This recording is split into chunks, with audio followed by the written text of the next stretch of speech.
When Mr. Pandaria launches on the 21st of July and you're on your journey from 85 to 90, no matter how you choose to do it, whether you quest solo, quest as a group, do dungeons, solo dungeons, do pet battles, do archaeology, just go around gathering to get XP, like no matter what you choose to do, there's 7 things in particular that you either want to make sure you get done on your way to 90, get done within the first few hours of launch, or make sure you've got ready now so when it comes to Mr. Pandaria you don't miss out on huge amounts of XP.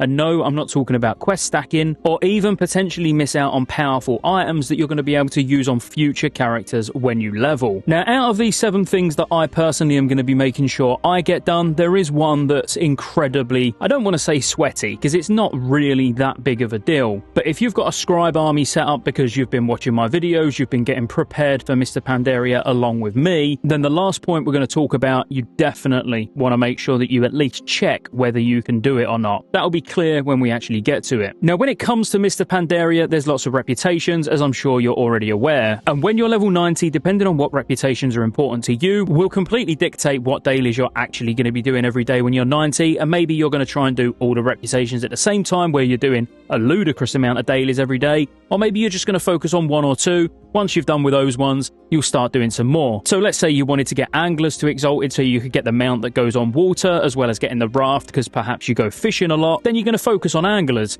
And then at the same time, you might want to do Claxi reputation every day so you can get a pre-raid bis item. On the other hand, you might be more focused on profession, so you're wanting to do a few of the different reputations to get specific patterns for the profession that you are. But what that leads us on to nicely is the one reputation that everybody's going to want to do, probably on their alts as well as their main, and that's the tillers. Now, you can actually get your farm started at level 85, so you'll just have 4 plots, but you can do the full introductory quest. Now, there's really no rush in doing this because outside of the introductory quest, you're not going to be able to gain any more reputation until you're level 90. But with the introductory quest, you'll probably be able to get the first couple of parts done very quickly, as in before you actually reach level 90. Because yes, you're going to be limited to only having 4 plots, but we already know the quest Learn and Grow 6, which is Gina's Vote, requires you to plant scallion seeds, harvest ripe scallions, and it requires you to have 5 scallions to hand in. So that's just going to be one of your 4 plots. So once you're at the point where you're planting your scallions, if you then also alongside the scallions plant 2 juicy crunch carrots, you're still going to have 1 spare slot, so you can put whatever you want in there. But you've now future-proofed this farm for when you hit level 90, because when you hand in Gina's Vote and you eventually get to Honoured, the last part of getting Mung Mung's Vote is to plant 2 juicy carrot seeds,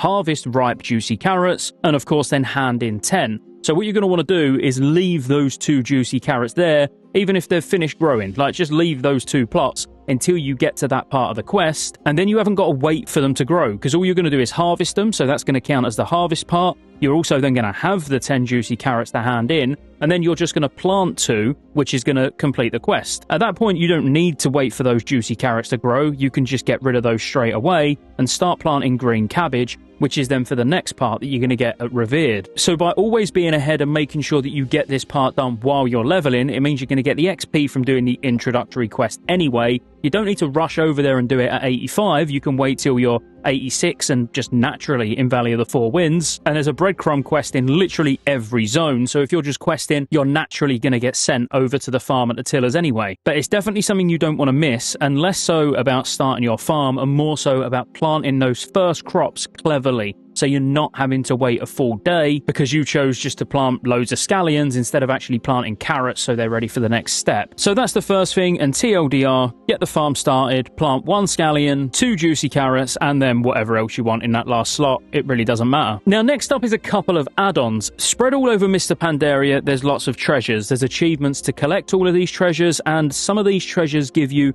bind on account weapons, and some of them are really strong. Some of them only require like level 86 and they'll be 450 eye level, so that's sort of like top end normal dungeon gear, and you're going to be able to use it from 86, so needless to say you wouldn't be replacing one of these bind on account weapons until you actually reach 90. Now, I can see straight away a really good thing to do, which I'm not going to say I'm going to do it because I'm not personally, I don't care that much, but if you really are about collections and having things for alts because you just absolutely love playing alts, picking some of these bind on account weapons that you think are going to be mega useful and planning a route to get over to them instantly as soon as we switch over into Mr. Pandaria could be a good thing to do. I just want to reiterate, it's not something that I'm going to do because I'll just want to be getting on with my leveling and covering all of these things that we're talking about. But the one thing I will do is make sure I'm using Handy Notes, and specifically the MoP Treasures version of Handy Notes. So this just shows you on your minimap where all of the treasures are. Now, the reason I think this is important, outside of the obvious bind on account weapons that you're going to be able to get, is the XP. Many of these that just give you a grey item that you can sell to a vendor also gives like maybe 100, 200 gold. They're always a decent amount of gold that you can get for vendor in some of these treasures that you get, as in the ones that you wouldn't physically equip, but they also give an absolute truckload of XP. So knowing where all the treasures are, and when you're out questing, if you see one on your map that's close by, at least going to check to see if it's there is obviously worthwhile. So I would honestly say making sure that you've got Handy Notes, making sure you are checking for these treasures. It's not only going to reward you with gold or give you bind on account weapons, it's also going to give you a lot of XP, meaning quicker time leveling. Along the same lines, the next thing would be to make sure that you're either using Rested XP, Rare Scanner, I don't really know of any others to be fair, just something that will alert you when there's a rare nearby. Because again, you're going to get good XP from these rares, and some of the rares drop amazing items. I mean, more useful than the bind on account weapons. Knowing ahead of time which rares are the really good rares is really important. For example, this rare over in Cooldowns Summit, when you're leveling, if you see him spawn and you're on a character that's got mining or herbalism, you want to make sure you get him killed, because he's got a chance of dropping forager's gloves, which are amazing, and every single gatherer is gonna want to get these. The same way you've got Kroll the Blade that drops triple XP potions, you've got the Salian War Scout that can drop a Salian Battle Banner that can almost act as a vanish if you've got a stealth like a Feral Druid. You've got the Battle Horn, which is absolutely amazing for any tank for challenge modes, because you can literally AoE aggro everything around you. And all of these things, well, not the Forager's Gloves obviously, but most of these things I should say, are toys. So they just go in your collection tab. You just need to get them once and then you've got them forever. So if you get ahead of the curve during 85 to 90, and you know there's not that many people questing in the same zone as you because you got off to a flying start because you did use Rested XP and got the quest stacking guide, alright, go on, I'll plug it. The link to the Rested XP guide's in the pinned comment in the description. It is the fastest way to level, hands down, but if you order it, and it is an affiliate link, I'll put that out there as well, so any guide bought goes towards supporting the channel. But if you do pick one up, you're going to get a quest stacking guide so you can get that head start level 85 when Mists of Pandaria goes live, as well as a level 90 reputation guide as well. And they're normally doing other little updates throughout, so it's definitely worth picking up. But the whole point of mentioning that was with Rested XP, you get a built-in rare scanner anyway, so it will mark the rare that it finds, and you can just click on the nameplate thing that's on the Rested XP add-on, and you'll automatically target it as well. So it's got its benefits, but absolutely using anything free as well, like rare scanner, just making sure that you've got a way to be alerted when there's rares nearby, and knowing the really important ones, because some of them, they might not even be worth the effort to kill, whereas others where you can get really cool items or really useful items in challenge modes or raids or whatever, you're definitely going to want to know when they're around. The next thing you absolutely want to make sure that you do is while you're in Cooldowns Summit questing, or basically just any time after level 87, like if you're dungeon grinding then cool, but if you get a few minutes between dungeons and you're level 87, get over to Cooldowns, go to the Temple of the White Tiger and just do the quest that you're going to get inside there. This is the quest that's going to lead you to Shrine, and not only Shrine, but you're also going to need this to be able to start getting the Golden Lotus dailies when you're level 90. So you're basically going to do a little bit of RP, kill 3 mobs, then get sent over to the gate at the very south end of Cooldowns Summit, and then it's going to open the gates with a nice little cinematic. You're going to head down following the quest line, and the follow-up quest is going to take you to Shrine. You need to get this mini quest line done anyway, whether you wait till 90 or you do it at 87, 88, 89, whatever. You're going to have to do it to open the gates to Val and be able to do the Golden Lotus daily quests. So you might as well get this done while you're leveling, so you actually get the XP from doing these quests anyway. The next one I'm not going to stick around on too much because it is very basic, but make sure that you get all the dungeons done on the way to level 90. This is purely because while dungeon farming, in my opinion, is not the fastest way to level or the most efficient way, I do actually think that just straight questing to get all the reputation and get all of this stuff done is going to be personally what I do, but I will mix in some dungeons as well. But definitely make sure that you at least get every dungeon done once on the way up to get the quests and to get the rewards that come from the quests, because the rewards that come from the quests are very good, and the amount of XP that you're going to get from the quests is obviously really good, on top of the fact that you're going to get the XP for the run as well. Now, while this is very obvious, the reason I wanted to mention this is because you might skip out on them. You might not be worrying about upgrades from quests and you just vendor and everything, and then when it comes to actually queuing for like the level 87 dungeons, you're not not going to have the eye level. So you might just skip it and be like, oh, I'll just quest to level 90 and won't actually worry about these dungeons. Well, that's why there's the catch-up vendors in place. So basically, in any zone where new dungeons open, so for example, let's say level 87 in Kunlai Summit,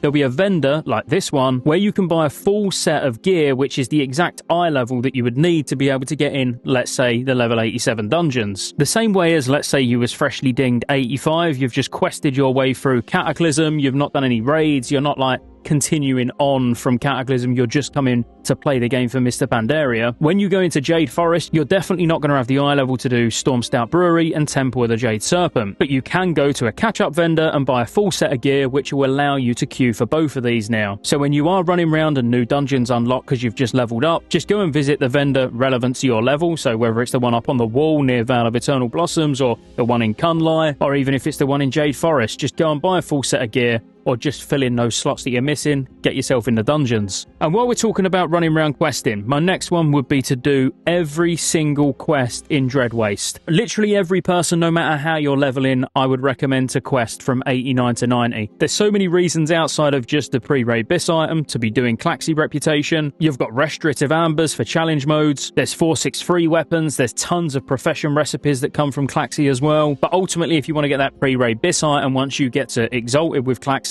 you need to do all of the quests in Dreadwastes. So the best time to do it is while you're actually getting XP for it. Now, there is an argument that if you're leveling ridiculously fast doing something else, like there's some broken spawn that you found, or I don't know, you're just dungeon farming, getting really, really good XP with a full 5-man group, then there is the argument that you'll be able to do this zone quicker at level 90 when you've got flying, because you'll be flying around doing the quests, so you're better off getting to 90 doing whatever else you was doing. I would agree with that. So if you do find somewhere that's ludicrously fast and you want to just go back and do Claxi at level 90, by all means do it. I, however, hate doing quests at max level, so this is why I'm saying even if questing was a little bit slower than leveling in another way, I would much rather do the questing from 89 to 90 in Dreadwaste, because I personally would find it less boring watching the XP bar go up than flying around doing it at 90, where it feels now more like a chore. But that could just be me. And finally, the last one. Now, this is a pretty big one, and this is really going to get in the way of leveling, which sounds a bit counterproductive for what the purpose of this video is. This also really depends on the time zone of your server, because what you want to try and do is get your profession cooldowns used before the very first reset. So I live in EU, but I play on NA servers, so the servers are going to go up about 11 PM for me, and it's not until 5 AM when there's the profession reset, because they reset at midnight server time. So I'm going to have about 6 hours to be able to level, to do whatever I want to do, and get all of my scribe cooldowns used, which is the Scroll of Wisdoms. Now again, depending on the time zone that your server's on, this may or may not be possible. But I've been doing some testing, and just a stack of green tea leaf will do 1 scribe cooldown. If you're lucky, maybe 2. And you're probably thinking, well, missing 1 profession cooldown, like, who cares? It's not going to make that big of a difference. Well, I'm now going in with 13 scribes. That's 13 cards with loads of luck. That's over a full Darkmoon Fair deck. So for the sake of adding about an hour on to how long it's going to take me to get to level 90, I think it's worth me focusing a little bit on herbalism during those first 6 hours. So basically what my plan is to be leveling on my main monk, and then on my second account I'm going to have my herbalist on, and then every now and again I'm just going to ride around, get a couple of stacks, carry on questing. So I'm not just sat there constantly herbing. I'll be doing a little bit of both at the same time. And then around about an hour before the cooldowns are going to reset, I'll just send all my herbs over, mill them, use all my cooldowns, and then get back to questing. Now, you may not be able to do this with every profession, but the only one I'm bothered about is inscription anyway. That's why I've left it till the end of the video, because some of you might not be interested in even trying to do this. But for inscription, you learn at 525 straight away from the trainer how you can make Scroll of Wisdom. So you don't actually even need to get a single point in inscription, as long as you're going into Mr. Pandaria with it maxed at 525. So it's not like you've got to get enough herbs to get 20, 30 skill points. You don't. You literally need to be able to get enough herbs for 3 inks on each character. That's nothing. So depending on how serious you take making gold or getting pre-raid bis will depend on whether you think this is worthwhile doing for you or not. But I can tell you, I'm doing it. Because again, realistically, for the sake of dinging level 90 1 hour later, but not missing out on 13 Darkmoon cards, I know what one I'd prefer. And that's it. I'm mega hyped for the 21st of July. If you didn't see my video yesterday where I spoke about things that you should be doing during the pre-patch, that was the first part of this video series. Only a short video series, just 4 videos. This video, of course, was things that you want to get done on your journey to 90. And then I've got 2 more to come, so make sure you smash that subscribe button and let's get to 100k so I can do some giveaways for the Digital Deluxe Edition so you can get your free level 85 boost. I do mention that in the previous video, so you can go and hear all about it there. But the last 2 is going to be things that you should do instantly when you hit level 90, and then the last one will be like a daily/weekly checklist of things that you need to do on your main character every week or every day. So as always, if you enjoyed the video, be sure to like and subscribe. Consider joining the channel as a member to show extra support. Check out Rested XP in the pinned comment in the description, and I will see you on the next one.